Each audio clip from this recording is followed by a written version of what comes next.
What? Okay, that's the main card. I was gonna say, I thought it was gonna say that like this was prelim. I was like, nah, fuck that. Almeida, I rate his grappling prospect. Definitely a prospect at heavyweight. He's taking on the other guy in the division, Volkov. Dangerous man. All right. Ooh, okay. Good fight. You know, I never seen him on the stool bleeding. I want to see him in a real fight. He's been blowing past these guys, and for a reason. He's a great fighter, explosive, skilled. But I've never seen him really test it. So until I see him test it and fight himself back in a fight and win, right? If the fight goes past 6 minutes, we're seeing Tom in somewhere he's never been, under the UFC light. Tom's mind is like, how long does he have to beat him? Like, we should have a timer on the 2 minutes 4 seconds. Wow, you foresaw this talk even? I didn't even think about that. That's the way I'd be going with it. I'd be like, yeah, but, you know. The stage is set, the stakes are sky high, and this is the final word on Tom Aspinall versus Ciryl Gane. First up, we have Israel Adesanya, who broke down the fight in detail, calling it one of the greatest heavyweight clashes in MMA history. Adesanya predicted that Tom Aspinall would come out on top, but emphasized that the pressure is higher than ever, since Ciryl Gane is a highly skilled and dangerous opponent. He also laid out a clear road to victory for both men, explaining exactly what each needs to do to walk away with the win. Put a strike with him, bridge the gap, get as close as possible first off, and then get him tired, and then you can start working from there. For Gane, use the fucking teep, the oblique kick, the jab. You got the reach on him, damn. Oh, bro, use that jab. I'm gonna go Tom in this fight just because the momentum's crazy, man. The way he's been finishing guys. Yeah, and I'm not gonna say it's gonna be an easy, because styles make fights. Just because John dispatched Ciryl easily doesn't mean it's gonna be the same with Tom. But again, Tom can bridge that gap. And that speed with the fucking mass he has behind it is a dangerous weapon. I like Gane, I like his style. I just want to see a good fight, and I think it's going to be a fucking high-level mixed martial arts heavyweight fight. This is what we're going to see in this fight. It's going to be the highest. This is the baddest man on the planet, like title, isn't it? The heavyweight guy is always the baddest man on the planet. So this is for the belt. While most people are riding the Tom Aspinall hype train, Dustin Poirier took a different stance. He acknowledged Aspinall's talent, but pointed out that we've never really seen him pushed past the first round. Never seen him bleed, struggle, or dig deep. This matchup with Ciryl Gane is the real test. He believes Tom's been cruising through opponents so far, but now is finally facing a fighter who can truly test his limits. And Poirier wants to see exactly how Aspinall handles that pressure. Yeah, but it's still a fun matchup. Two huge guys. Honestly, man, I'm not sure. Tom Aspinall is good, but everybody is so high on him. I haven't seen, what's his longest fight in the UFC? I haven't seen the guy ever in the third round. I've never seen the guy have to fight himself back into a fight.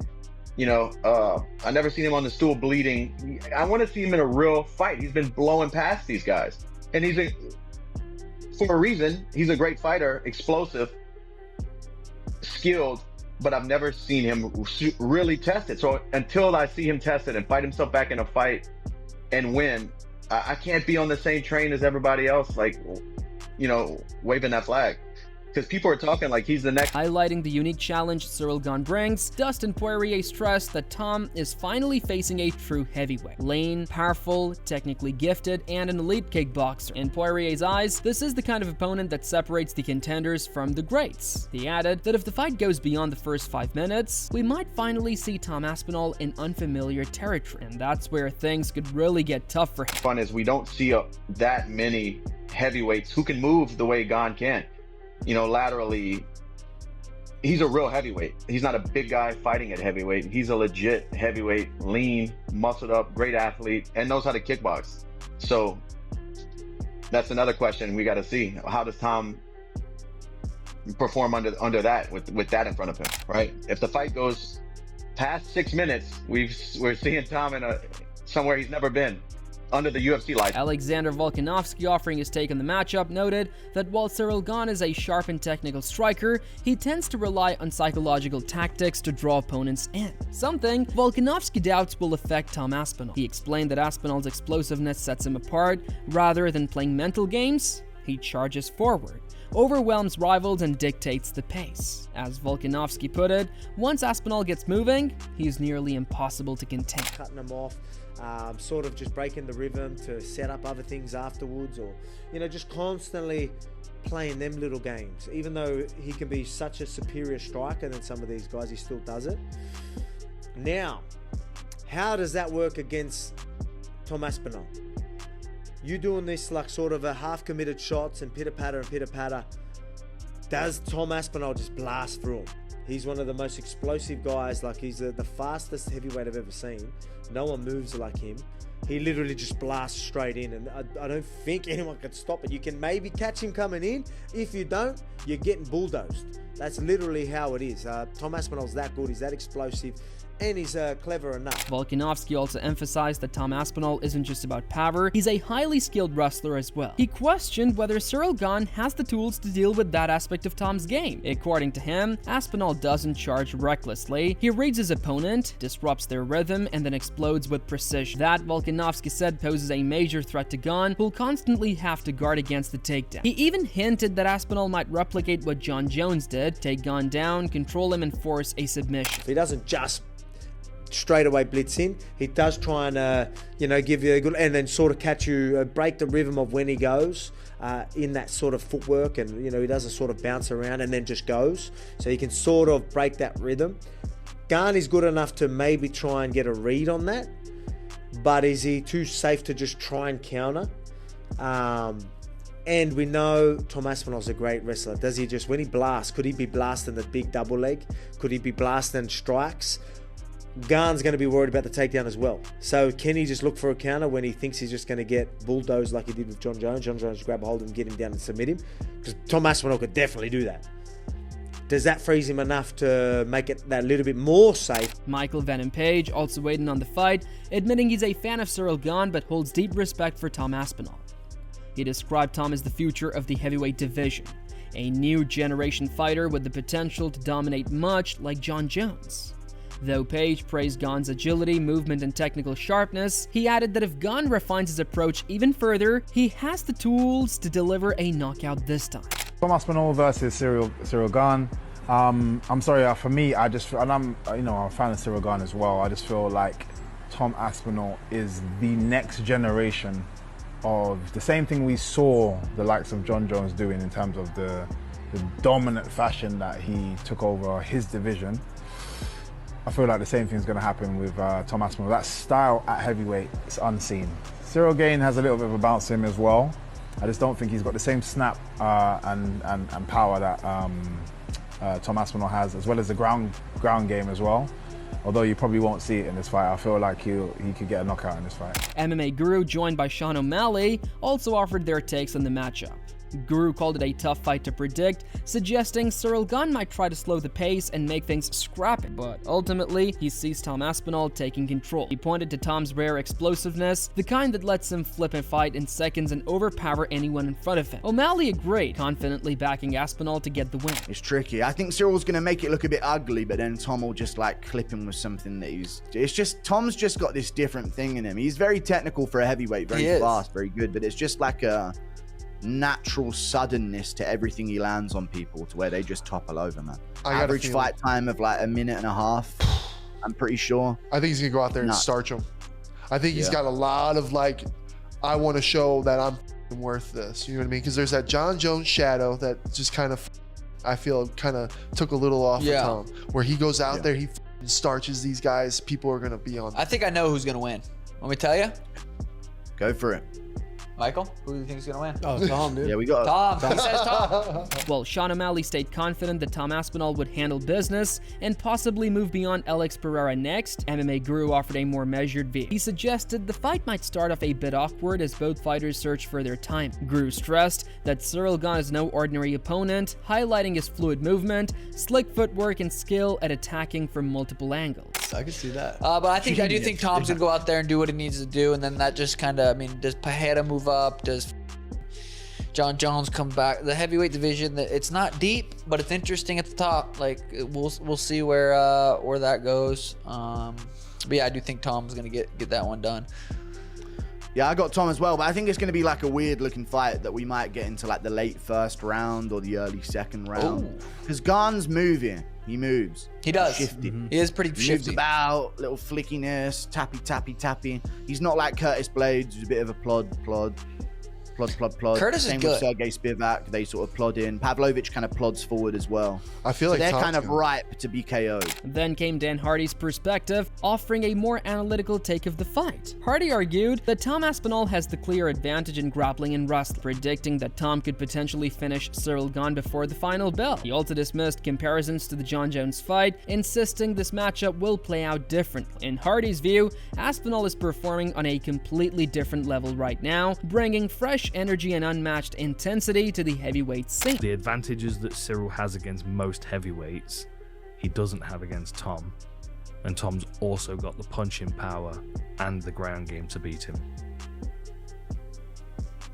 I think Tom's going to clean his clock.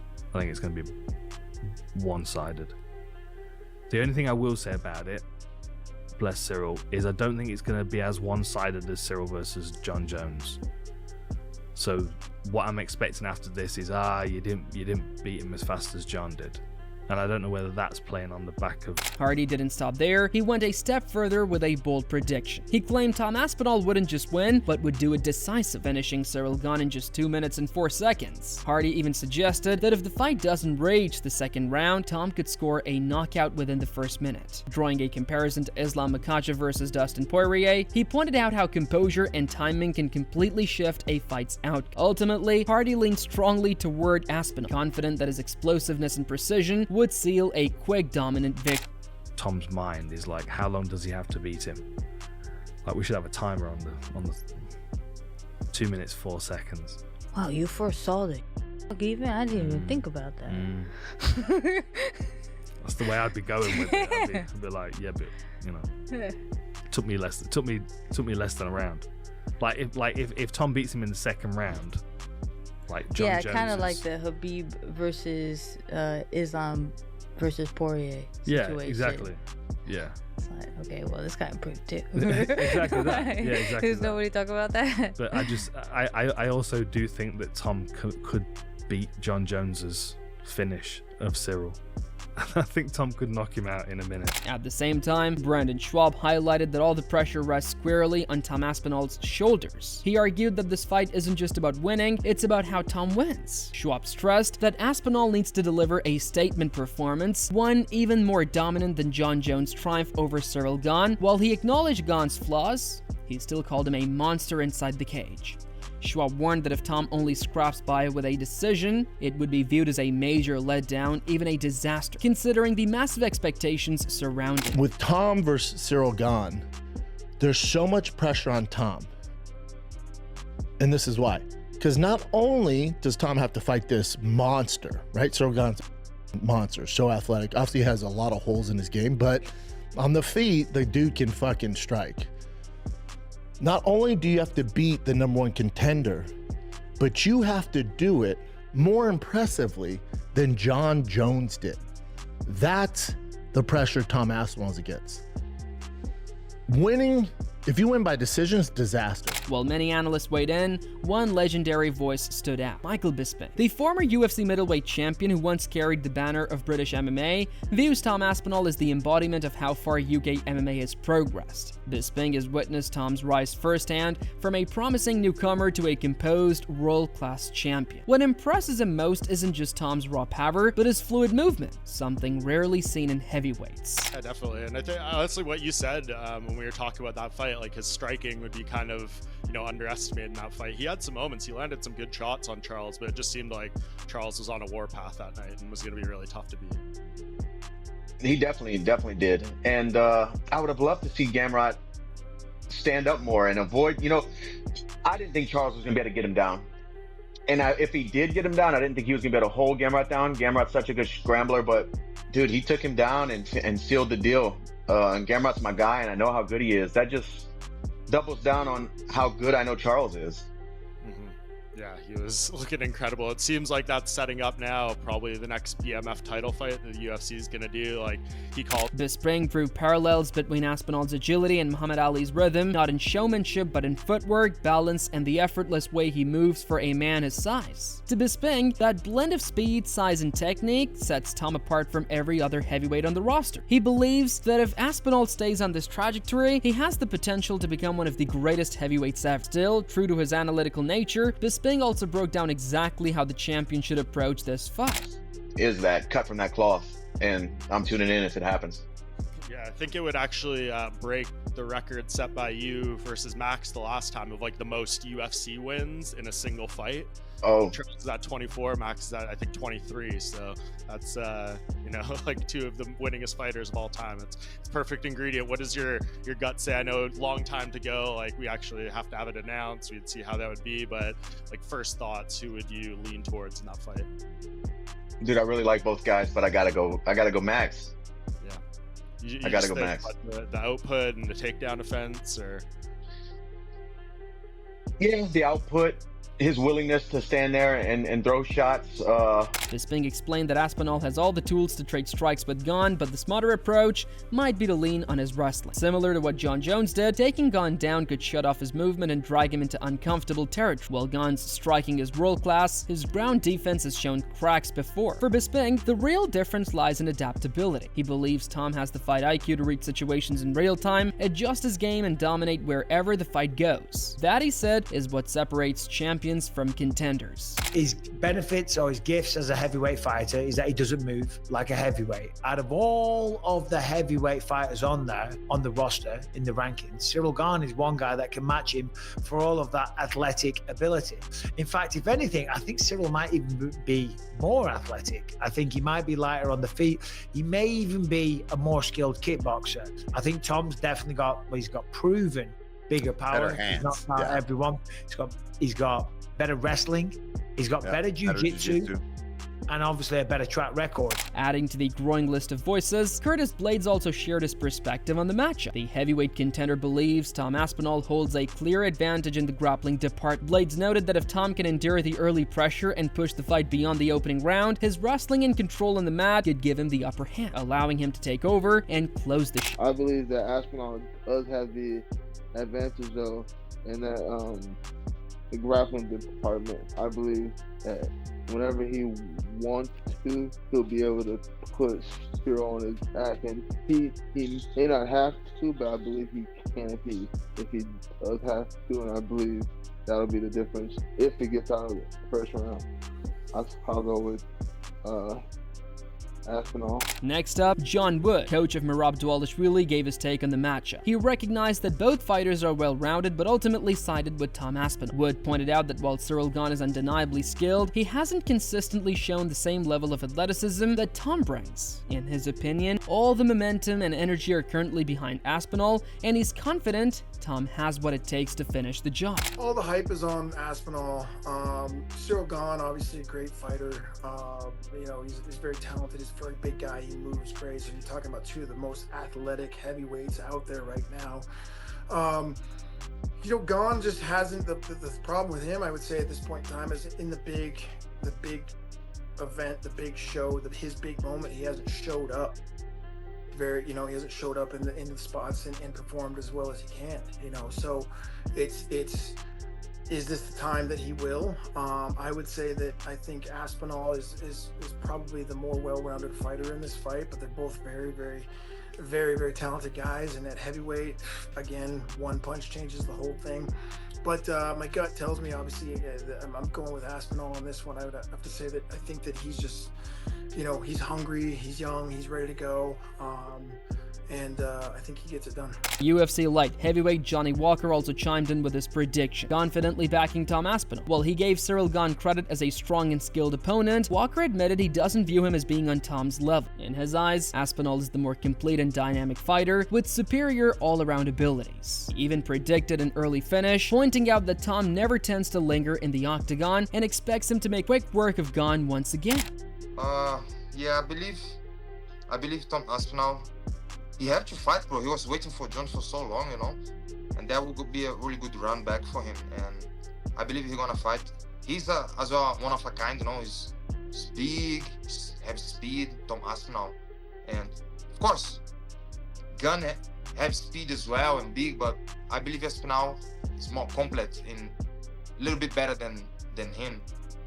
And he doesn't spend much time on the octagon, so I believe it's gonna be a quick finish as well. Meanwhile, analyst Luke Thomas outlined a potential game plan for Ciryl Gane to secure the victory. He suggested that Gane will need the same focus and discipline demonstrated by fighters like Max Holloway. According to Thomas, the key is to force Aspinall into errors, staying off his back, keeping distance, and applying consistent pressure throughout the fight. If Gane can execute that strategy, Thomas believes he has a genuine chance to turn the tide in his favor. Card solid 8.5 because good fights. Alexander Rakic versus Azamat Murzakanov. Rakic has been out since he suffered ACL tear and Goliath. He tore his ACL mid-fight. Yep. Murzakanov, undefeated, light heavyweight, power, lots of speed, southpaw. Oh, is that Azamat? Yo, bouncy. Yeah, you got that style. Hold up. Look at the footwork. Boom, in and out. Whoop. And that hook on the way out. That's that Soviet boxing. Oh, bro, that's okay. Hold on. I like this guy already. I like this guy. To the body.